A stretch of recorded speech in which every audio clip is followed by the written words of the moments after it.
association itu hanya di Indonesia, kedua pun halal itu di Indonesia.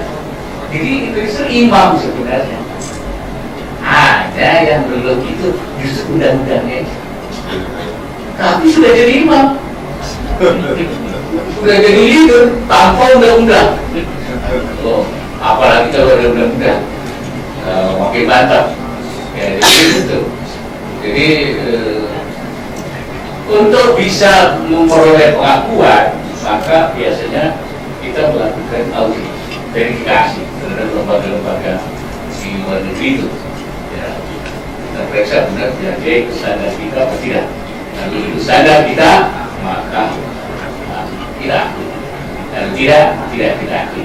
Dan ada pernyataan samping itu juga ada verifikasi, ya, pemeriksaan. Mereka itu yang dapat saya sampaikan. Jadi sebenarnya kalau kita sudah melakukannya dengan sangat bagus dan memperoleh pengakuan dari seluruh dunia, paling tidak 45 lembaga sertifikat halal di dunia sudah memperoleh pengakuan endorsement dari Majelis Ulama. Kemudian di dalam negeri yang sudah berjalan, ya, dengan baik melalui proses. Nah, yang belum itu selain undang-undang, ya karena belum ada undang-undang, apakah sertifikat halal itu belum menjadi perdebatan, sukarela, voluntary atau wajib atau mandatory. Nah, sekarang ini sukarela, belum ada aturan yang, sehingga banyak yang tidak bersertifikat halal. Tetapi kalau Majelis Ulama menginginkannya, ya wajib. Karena untuk melindungi umat Islam itu ya wajib. Banyak orang bertanya, kenapa tidak sertifikat halal? Kenapa sertifikat halal? Kalau sertifikat halal yang dikeluarkan, berarti selain yang bersertifikat halal itu halal semua. Padahal belum tentu halal. Ya. Siapa yang menyatakan itu? Nah, masa kalau sertifikat halal itu yang dijamin itu yang ada sertifikatnya, ini memang halal, yang lainnya wallahu a'lam bishawab, itu tidak memiliki jaminan. Jadi sertifikat halal itu garansi kepada masyarakat bahwa ini halal. Lalu yang dijamin itu haram, yang lainnya halal, kalau itu kacau balau itu cara berpikir terbaik namanya itu. Dan kita Majelis Ulama hanya mau menggaransi yang bersertifikat. Setelah kita audit, setelah kita tua, ya, itu pun berjalan hanya 2 tahun. Lalu terjadi perubahan formula, maka kita nyatakan kita apalagi menyimpang tidak halal, kita cabut sertifikat halalnya, seperti yang pernah terjadi pada Ajinomoto. Ajinomoto itu merubah formulanya dari kedelai dengan yang tidak halal,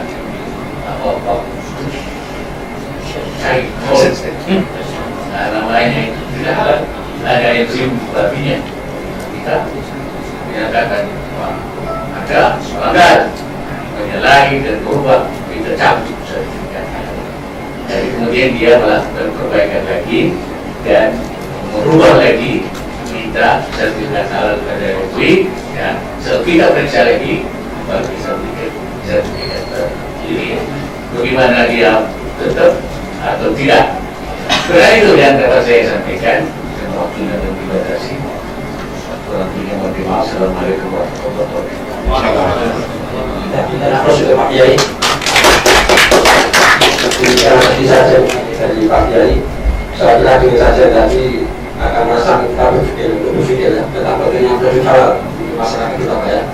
Tapi dari yang disampaikan tadi, sebenarnya solusi yang ingin disampaikan apa sebenarnya? Apakah ingin sertifikasi halal tetap di MUI atau bagaimana? Iya, jadi kalau menurut MUI karena ada 4 tadi. 1 sertifikasi, 2 logoisasi atau labelisasi, 3 pengawasan, 4 penindakan law enforcement. Nah, MUI hanya ingin tetap yang satu ini yang selama ini dikerjakan itu sertifikasi. Sertifikasi itu isinya satu audit terhadap produk itu, pemeriksaan. Yang kedua di fatwa melalui peristiwa. Yang ketiga keluarnya sertifikat halal itu dari MUI karena sertifikat halal itu adalah fatwa tertulis. Fatwa tertulis. Nah ini itu saja. Jadi ketika undang-undang dibahas buat MUI silakan. Yang penting 3 ini atau 1 ini ya. 3 itu artinya audit, fatwa, dan sertifikat halal itu ada di MUI dan itu sudah berjalan selama 25 tahun dan sangat baik. Terima kasih. Maksud Pak Kiai, apa yang saya Pak Kiai mungkin bisa dikonfrontasikan dengan Bapak Andi Iskandar. Beliau ini kan anggota DPR dan sekarang lagi bahas soal itu ya, bagaimana masalah sertifikasi ini, karena selama ini kan titik tolaknya pengobatan yang sangat lama kan karena masalah sertifikasi ini. Institusi siapa yang paling kompeten untuk memberikan sertifikasi ini? Saya kira waktu saya misalkan untuk Pak Rehan.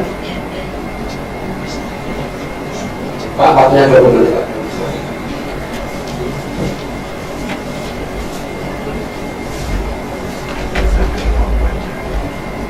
Assalamualaikum warahmatullahi wabarakatuh. Alhamdulillah, salatu wassalamu ala Rasulillah wa ala alihi wa sahbihi wa man wala haula wa la quwwata illa billah. Pak Kiai, ya, saya hormat Abdul Aziz dan Muhammad dan saya hormati seluruh peserta seminar. Ini memang menjadi sebuah seminar yang menarik ya, bisa jadi sebagai memacu ya, supaya di periode ini selesai undang-undang ini. Walaupun dalam perjalanannya kita juga merasa ya tertantang cukup berat menyelesaikan undang-undang ini. Karena waktu terbatas kita langsung saja.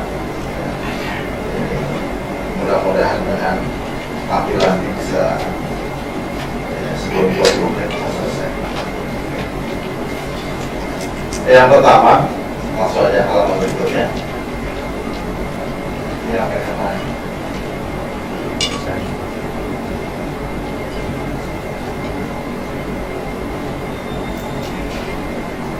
Tentang aturan halal dalam Islam, saya pikir ini sudah jelas ya, sudah menjadi pemahaman kita semua bahwa kita memang kita menganjurkan untuk memakan yang halal. Baik ayatnya sudah disebutkan dalam Al-Baqarah 168 misalnya, ya ayuhan nas kulu mimma fil ardi halalan thayyiban wa la tattabi'u khutuwati syaitan innahu lakum aduwwun mubin. Juga hadisnya innal halal bayyin wa innal haram bayyin wa bainahuma umurun mushtabihat. Juga sudah jelas. Nah, yang kemudian yang menjadi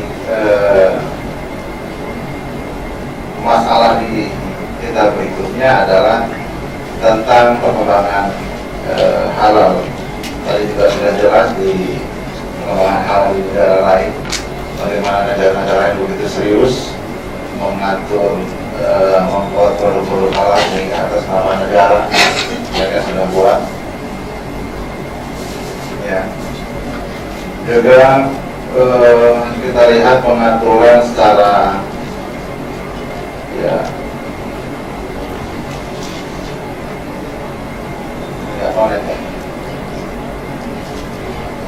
pelaku usaha dalam produksi atau Perda 18 2009 tentang peternakan dan kesehatan pasal 5. Produk hewan yang diproduksi atau dimasukkan dalam wilayah negara kesatuan Republik Indonesia untuk diedarkan wajib disertai sertifikat ya, VTI tidak ada sertifikat halal. Juga undang-undang yang berikutnya nomor 18 2012 tentang pangan menegaskan pemerintah dan daerah melakukan pengawasan terhadap penerapan sistem jaminan produk halal bagi yang dipersyaratkan terhadap pangan. Ini yang juga ditetapkan disebutkan pakai bahwa pemerintah hanya lebih koordinasi pengawasan dan penegakan hukumnya gitu ya. Terus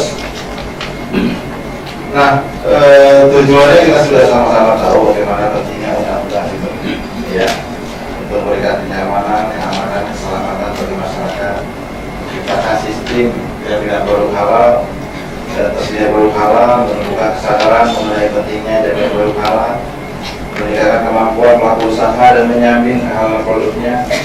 Juga kita berharap adanya meningkatkan keterbukaan dan akses mendapat informasi pada produk halal.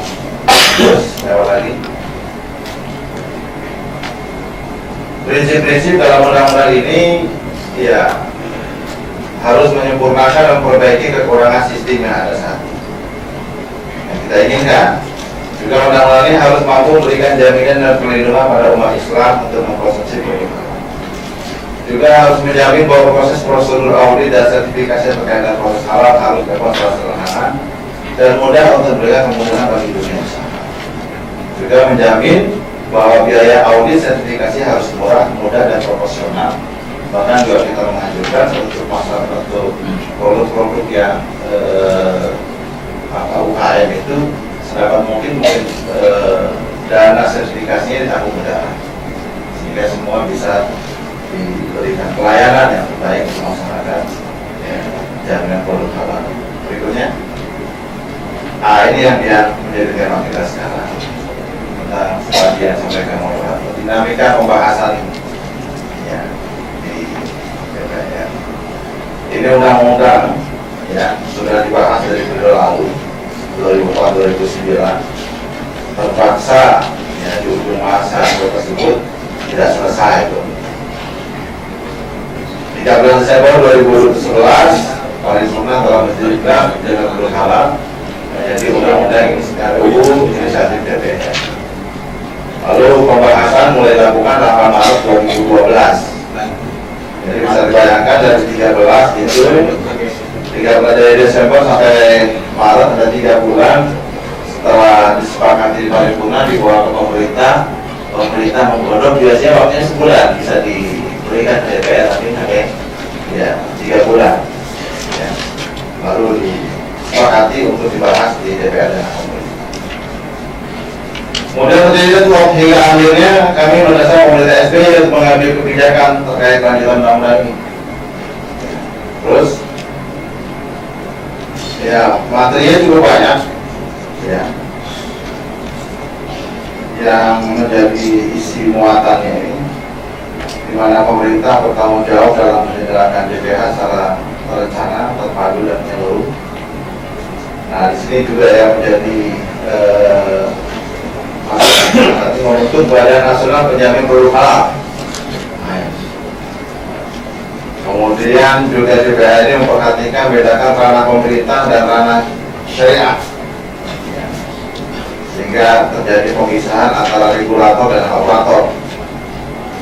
RUU ini juga mempertegas fungsi MUI dalam persoalan produk halal ini, yaitu menetapkan standar halal dan sistem jaminan halal, menetapkan fatwa halal dalam bentuk putusan fatwa, menetapkan standar operasional prosedur pemeriksaan produk halal, bekerjasama dengan BNP 2H, yaitu Badan Nasional Penjamin Produk Halal dari RUU ini, ya. Jadi maka harus membuat sanksi pidana bagi yang melanggar. Terus, nah ini yang menjadi buntu pembahasannya itu masalah badan tadi kan sebagai sampaikan yang berperan dalam melakukan pemeriksaan produk halal. Lalu lembaga yang mengeluarkan sertifikasi badan, lembaga atau MUI, ini juga masih tarik menarik. Mekanisme dan konsekuensi sertifikat halal ditangani pimpinan badan lembaga dan MUI atau cukup salah satu pihak. Ini juga belum selesai. Posisi lembaga ini Muhammad Presiden juga belum selesai. Soal pengaturan voluntary atau mandatory, juga ini belum selesai. Tapi yang menariknya, biasanya pembahasan undang-undang itu beda pendapatnya itu antara eksekutif dengan legislatif. Tapi yang terjadi beda pendapatnya di eksekutifnya. Gitu. Terus, makanya kita berharap kalau mau selesai undang-undang ini di akhir masa ya paling tidak di eksekutif bisa selesaikan langsung lobby itu solusi gimana lah untuk penilaian umat Islam supaya undang-undang ini bisa selesai. Sehingga ketika haknya mau dikeluarkan sedikit, ini yang paling tidak setuju. Tapi pada akhirnya, ya ini sempat macet, pada akhirnya, ya kemudian ketemu jalan keluar. Selesai juga itu undang-undang pendidikan kedokteran. Nah ini kan kembalinya di eksekutif, ya bagaimana harapan kita semua supaya undang-undang ini bisa selesai. Ya kita sih berharap ada win-win solution lah, ya untuk pendidikan umat Islam supaya benar-benar terwujud tujuan dari undang-undang jaminan produk halal ini, sehingga sebelum berakhir di bulan September ini selesai undang-undang ini. Ya. Nah, kita berharap jadi prosedur berikutnya tinggal membuat ya PP, ya, tinggal membuat PP karena undang-undang sudah. Terus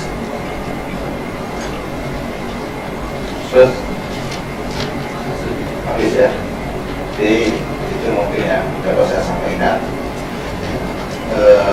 Memang ya di DPR sendiri ya ada pendapat yang berbeda di antara fraksi-fraksi. Misalnya lembaga tersebut di bawah presiden atau di bawah menteri, atau ini voluntary atau mandatory. Ya. Tapi sebenarnya kalau DPR itu sudah selesai dengan voting. Nah sekarang tinggal kembali di eksekutif. Kalau itu sudah fix, biasanya sudah fix di DPR, mudah-mudahan sih tidak perlu banyak permasalahan. Demikian, terima kasih. Assalamualaikum warahmatullahi wabarakatuh. Terima kasih Pak Hen. Jadi RUU CIP ini tahun ini sudah bicara Pak ya? Mudah-mudahan ya. Baik. Selanjutnya waktu kita berikan kepada Pak Abdul Nasir. Beliau ini adalah pengurus kaji ya. Jadi kita bicara, setelah kita bicara tentang fikihnya tadi oleh Pak Kiai dan tentang menurut bahasa lurus, sekarang kita bicara tentang potensi bisnis ya. Beliau ini kan kaji. Jadi sejauh mana potensi bisnis dari bisnis halal ini ya. Karena banyak negara, terutama negara Islam yang sudah berkembang maju karena melihat ini adalah sebuah potensi bisnis ya. Kami persilakan Pak Nasir itu.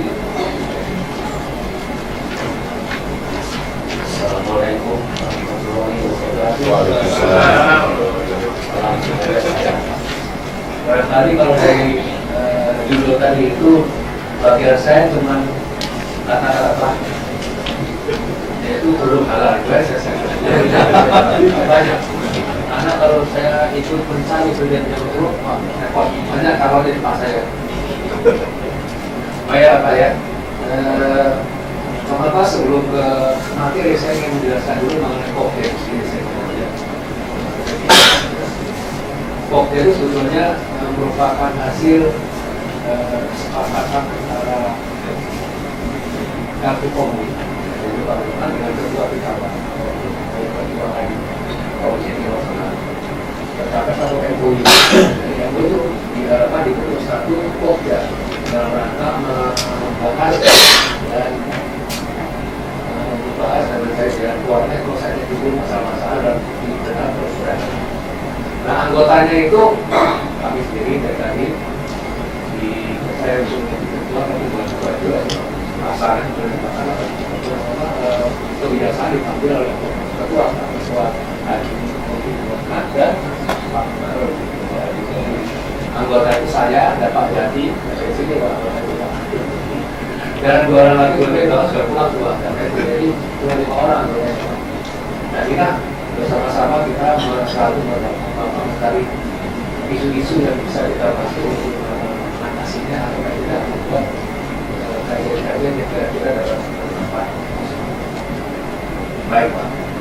tadi kita sudah saya katakan tadi mengenai butuhnya ya Pak, jaminan produk halal.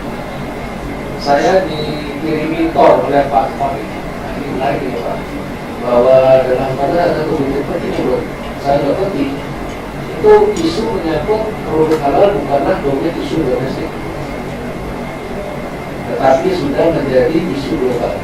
Saya pakai kita cara global dan segera itu gitu Pak. Jadi bukan isu lagi isu nasional, tapi isu global. Kemudian kalimat berikutnya, perhatian sejumlah organisasi dunia terhadap produk halal menunjukkan bahwa tanda halal suatu produk menjadi sebuah instrumen penting guna memperoleh akses pasar dan memperkuat daya saing produk domestik internasional. Ini masalah tanda halal. Jadi tanda halal yang dikeluarkan itu berdasarkan yang berlaku di kita. Nah, kalau kita bicara mengenai soal produk halal bukan domestik polisis, maka kita akan menunjukkan masalah label halal merupakan instrumen penting. Hari ini menjadi salah satu masalah yang ini barangkali di kawasan-kawasan yang punya daerah Pak ya. Itu kita masih perlu memperjuangkan bahwa label kita itu kemudian tentunya lalu mengapa kita kok membeli perhatian pasar produk halal menonjol. Nah, buat saya ini, untuk saya itu tentunya untuk membahas masalah ini dan pasarnya itu akan mempertimbangkan masalah penduduk dan masalah kemampuan ekonomi. Jadi kalau kita mendagang kita tentunya kita mesti lihat ini dulu pasarnya. Kemudian pasar itu siapa orang-orangnya dan kemampuan ekonomi. Satu itu yang sedikit dari ini. Mengapa hal itu penting? Nah, di sini saya menggelar 4. Populasi muslim dunia itu sekarang ini 1,8 miliar jiwa, itu 1 juta 2021. Diperkirakan akan meningkat 2 kali lipat pada tahun 2030. Muslim terbesar itu Indonesia, Pakistan, India, dan Bangladesh. Kedua, pertumbuhan ekonomi yang relatif signifikan di negara Muslim, dengan rata-rata pertumbuhan pendapatan per kapita sekitar 6%. Pasar perdagangan dunia diperkirakan mencapai 2,3 triliun. Di antara yang terbesar adalah pasar luar negara dulu.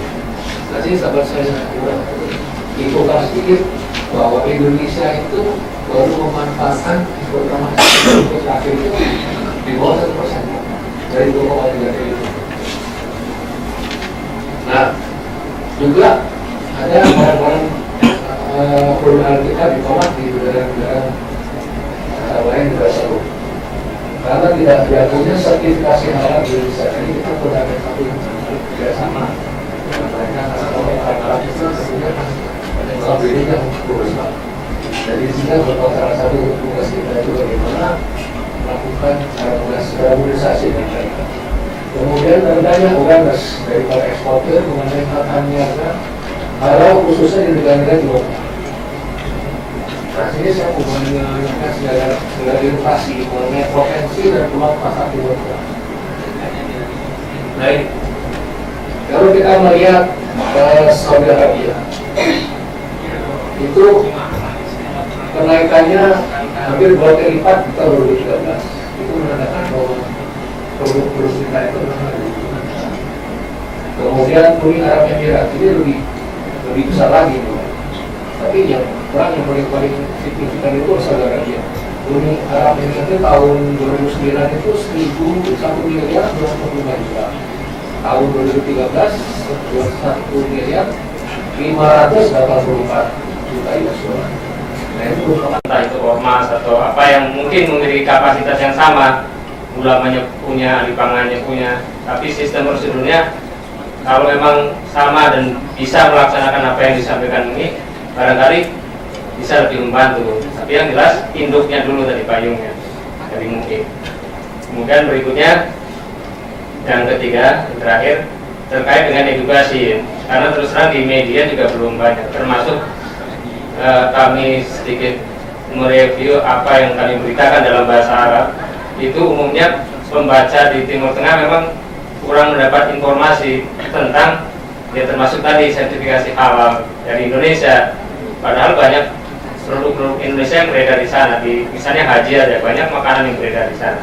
Nah, mungkin kami ingin memberikan satu saran bagaimana supaya yang berkaitan dengan halal ini bisa dimediasi. Mungkin kami dari Mina juga siap untuk bekerjasama dengan Kadin yang Timur Tengah, dengan LP Komungki. Kami pernah bertemu dengan Pak Lukmanul Habib supaya kita memblow up melalui media. Sebab perkara yang baik yang seperti ini kalau tidak di blow up terus menerus ya akan tenggelam. Sementara yang tadi disebutkan pornografi, karena di blow up terus menerus ya akan jadi anutan.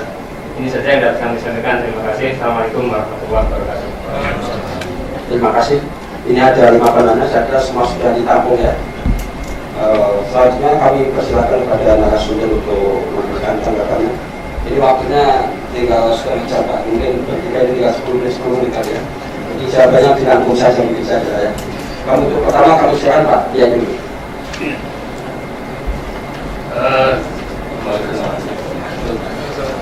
Yang tadi itu pariwisata ya. Pariwisata itu sekarang di Indonesia juga ada kerjasama antara Majelis Ulama dalam hal ini Dewan Syariah Nasional dengan Kementerian Pariwisata, dan sudah melahirkan panduan-panduan masalah hotel, kemudian restoran, spa. Sekarang sudah ada spa syariah. Sudah ada spa syariah. Dan saya sudah menandatangani di samping hotel, restoran, juga spa. Nah, ini. Karena banyak kemudian wisatawan itu, kita juga akan melakukan verifikasi terhadap travel, pemandu wisata, kemudian berbagai hal. Ini sudah jalan, sudah mulai berkembang. Mudah-mudahan saja. Kemudian yang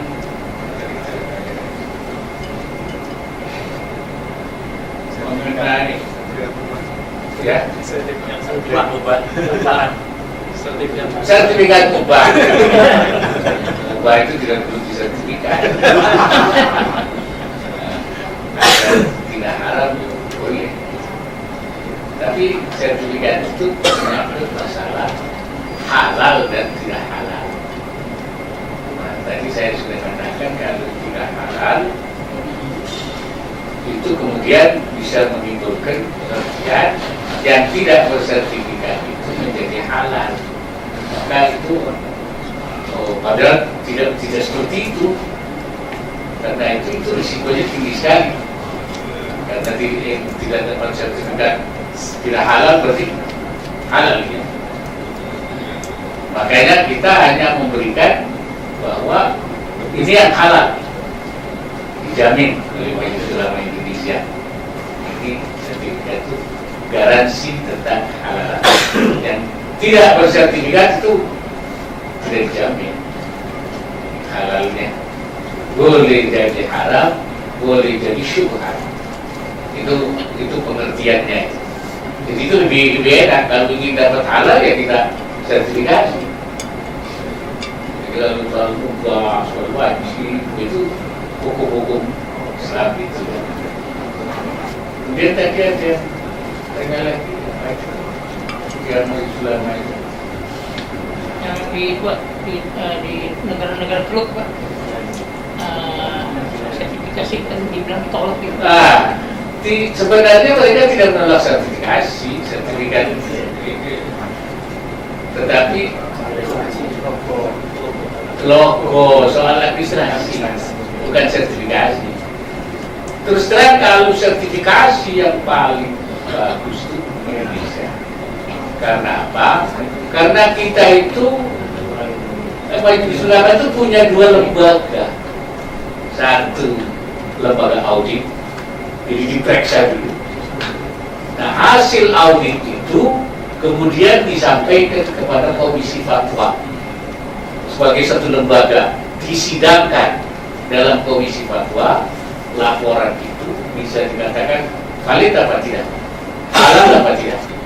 Yang lain itu kadang-kadang cuma tidak seperti itu, tidak punya lembaga, tidak punya lembaga pemeriksa, tidak punya lembaga fatwa.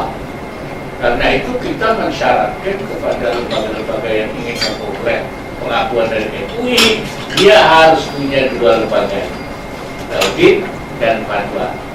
Kalau dia tidak punya lembaga fatwa, bisa dibantu oleh MUI ya sebagai asistensi sepanjang tidak selamanya untuk beberapa waktu, biar fatwanya ada di MUI, tapi nanti harus punya lembaga sendiri. Jadi justru di dunia ini yang paling lengkap dan paling terjamin itu adalah dari Majelis Ulama Indonesia. Itu dari kita. Nah ini, jadi kalau soal-soal yang sebenarnya itu soal-soal administratif kata Pak ya, gitu. Saya kira itu. Berarti cukup ya. Selanjutnya kami persilakan kepada Pak Dayhan ikan dan Ya, terima kasih. Ini kalau yang pertama bicara intervensi, semua peluang ada ya, tapi saya tidak ini menyatakan ada atau tidaknya. Tapi peluang-peluang itu biasanya kalau dalam pembahasan undang-undang, apalagi kalau sudah di dalamnya terkait tentang adanya peluang peningkatan devisa negara, ada kepentingan ada. Cuman sekali lagi selama tidak ada bukti dia nggak bisa kita bahas.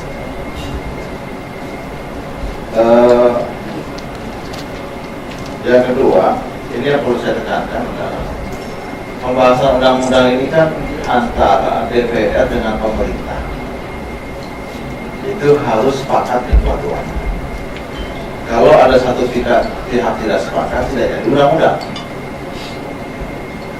Nah, dalam pembahasan ini yang kita lihat, pemerintah belum bulat suaranya. Ini yang membuat lambat perjalanan. Kalau pemerintah sudah bulat, kalau di DPR adanya perbedaan yang ada, itu sudah selesai dengan voting.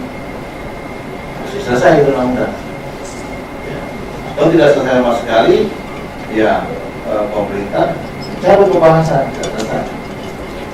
Jadi ini yang kita harapkan sebenarnya dari pemerintah ini ada suara yang bulat. Kalau itu sudah selesai, saya yakin akan jauh lebih cepat. Makanya memang betul kuncinya itu di presiden. Ya. Presiden tinggal tentukan saja semua yang tadi bermasalah, mau lembaga siapa yang menentukan, presiden tinggal duduk selesai. Ya kan?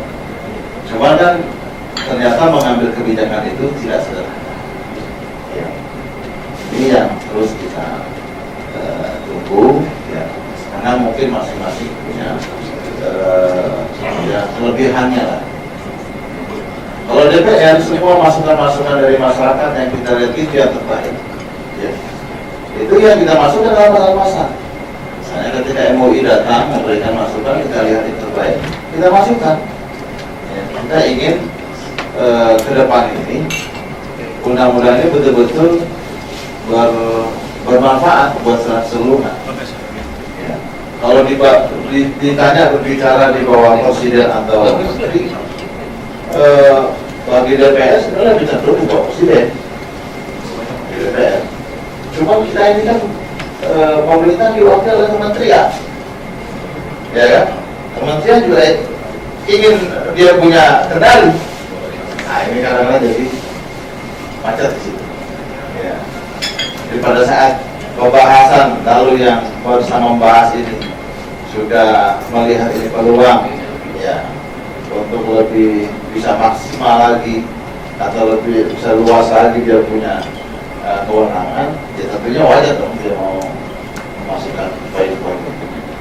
Ya. Jadi sekali lagi saya sih melihat dan kita berharap masyarakat secara keseluruhan bisa memberikan masukan yang lebih meyakinkan lagi supaya pemerintah ini bisa segera membulatkan. Terakhir dengar-dengar nanti sudah ada diskusi, ya, katanya sudah ada suara bulat. Cuman belakangan saya dengar katanya nggak gitu-gitu juga. Itu yang membuat kita akhirnya gimana jadi awalnya kita sudah semangat selesai ini. Ya, katanya sudah fix, semua sudah bulat. Tapi 2 hari yang lalu sudah dengar, oh nggak gitu juga tafsirnya. Udahlah ini kita jadi ya awak-awak gitu kan.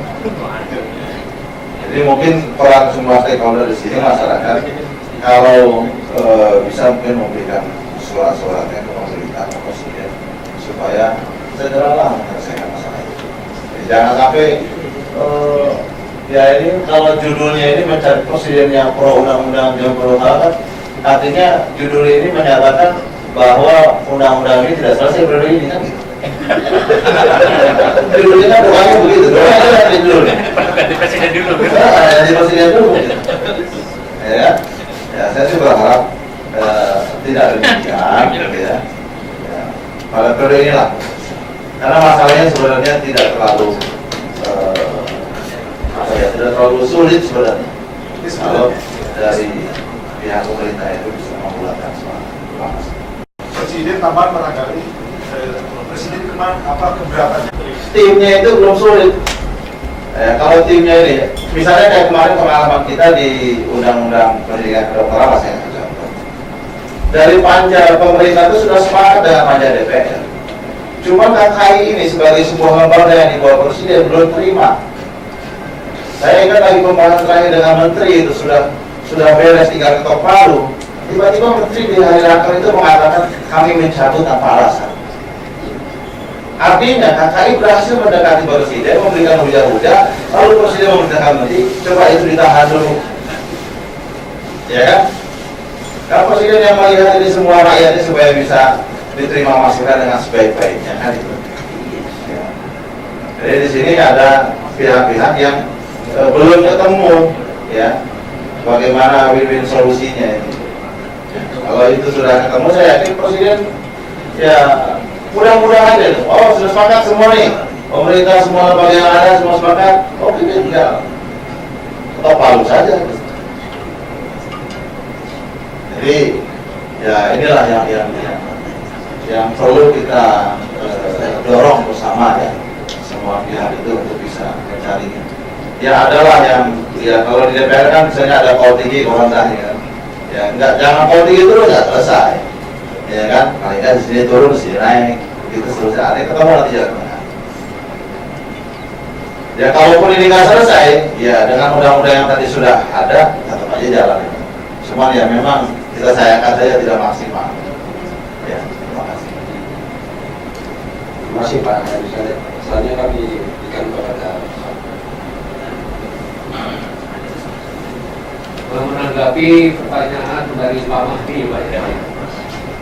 Ini barangkali perlu saya kemukakan, sebetulnya negara-negara itu tidak ada masalah ya, sertifikasi, hanya masalah.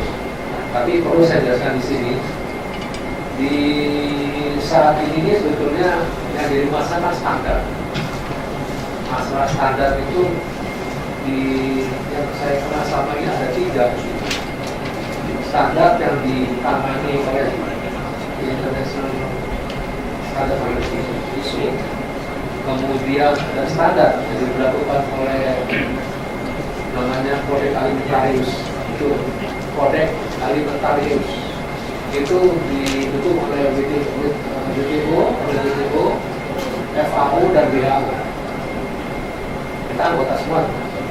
Terus kemudian yang ketiga yang diterapkan oleh administrasi yang kita punya LPPOM itu. Nah ini yang juga diakui oleh negara 40 negara di 40 organisasi 40 ya, dan 23 negara bersama negara. Jadi ini semua lembaga internasional kan. Ini tiga lembaga mempunyai standar masing-masing. Nah ini barangkali kita mau selesaikan. Itu Pak. Terus kemudian mengenai komunikasi Pak, ya, ya, komunikasi, informasi, edukasi ini memang kita lemah ini Pak. barangkali perlu kita bicarakan bersama bagaimana menjalankan apa yang ada hasil-hasil setiap seminar, kemudian rapat-rapat internet, apapun yang bergulir menjadi apa. Nah ini barangkali kurang kita. Kemudian perdagangan halal. Barangkali barangkali kita selama ini pengertian saya di partai salah. Kita hanya ke dalam. Jadi kok kemudian ke dalam tapi udah keluar gitu. Sedangkan perdagangan kita di Kadin ini kan kemudian ekspor. Nah, ekspor ini yang tidak mendapatkan semacam porsi yang betul dalam rangka meningkatkan produk kita ini. Jadi kita memberikan produk, tetapi informasi dari dalam itu kurang. Nah, ini menjadi salah satu barangkali bahwa kita dalam meningkatkan produk kita boleh tidak informasi maupun kalau saya katakan awareness dari para pengusaha dalam negeri ini mengenai negara-negara yang dituju untuk barangkali itu saja menurut saya. Oke, terima kasih. Kita bicara terus dulu dengan narasumbernya. Bagi yang saya hormati, tadi sudah banyak isu-isu yang telah dibahas. Saya kira saya tidak akan memberikan kesimpulan, tapi satu yang penting bahwa isu tentang produk halal ini bukan bicara debat semantik dan haram ya, karena semuanya sudah ada yang menolak. Tapi persoalannya adalah perspektif jangka panjang. Ini adalah sebuah potensi pasar, sebuah nilai pasar. Dan itu sudah disampaikan oleh Bapak Nasr. Jangan terlalu banyak ke dalam aja, soal haram aja. Tapi ini potensi ke depan, ya kan, potensi bisnis. Itu yang harus dilihat oleh masyarakat muslim ya, terutama oleh kalangan bisnis. Saya kira itu yang perlu dilihat tadi ya. Bapak Ibu yang saya hormati, saya cukup sampai di sini saja diskusi kita. Sekali lagi kita berikan plus lagi. Saya sampaikan terima kasih kepada narasumber yang telah berkenan hadir, kepada Bapak Ibu semua yang telah berkenan hadir. Saya juga sampaikan terima kasih. Kemudian diri saya sebagai moderator Abdullah Beksaran, saya mohon maaf. Assalamualaikum warahmatullahi wabarakatuh.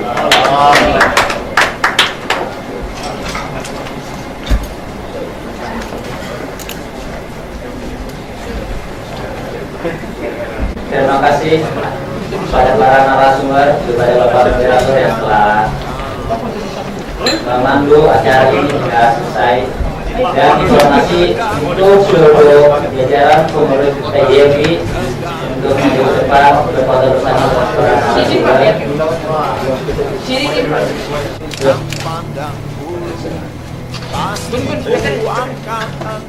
Ayo ikut semuanya.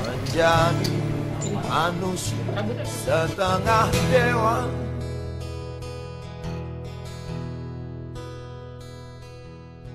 wahai Presiden kami yang baru, kamu harus dengar suara ini.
Rasa syukur kehadirat Allah Subhanahu wa Ta'ala yang telah mempertemukan kita di ruangan yang penuh mulia ini.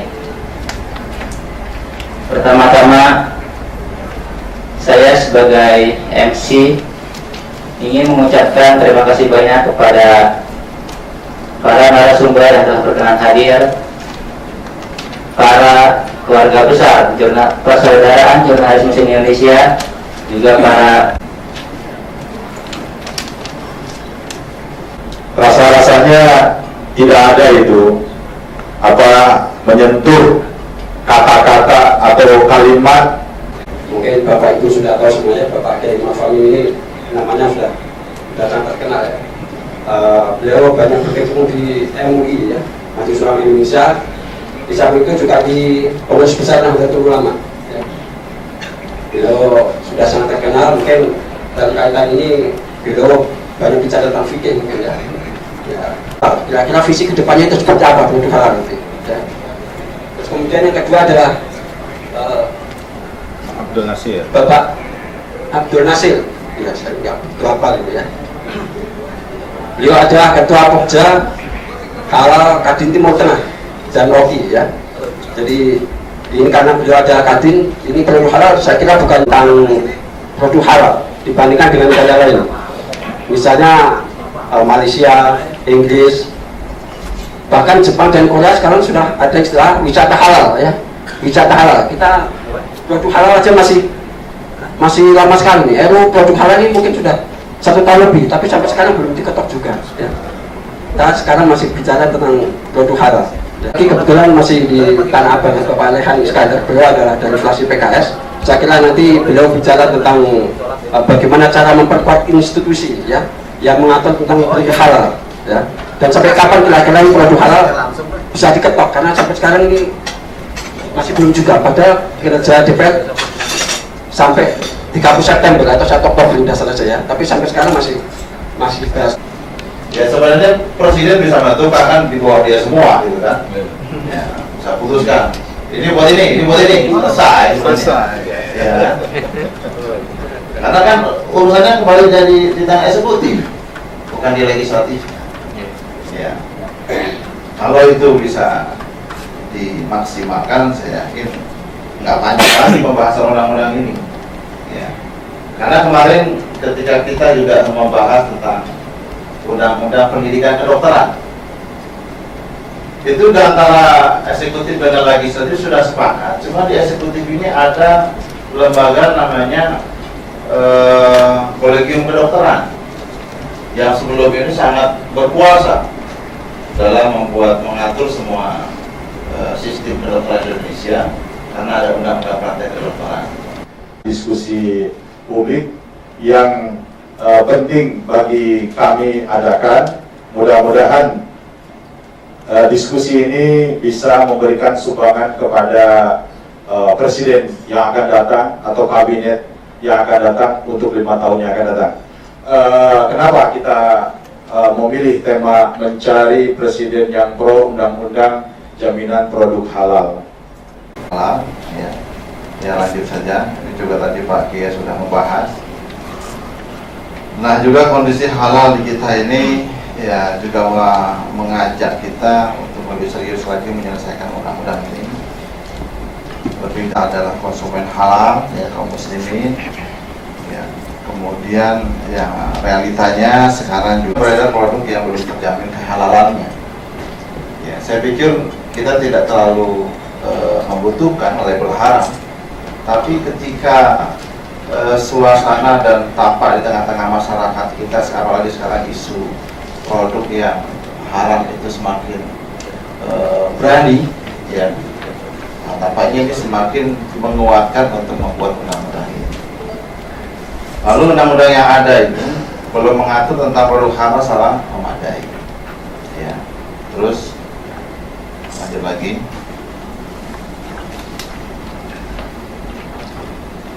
Nah, ini produk halal yang sudah ada ya sekarang sehingga MUI itu bisa berjalan menjalankan sertifikasi halal. Di Undang-Undang Nomor 8/99 tentang perlindungan konsumen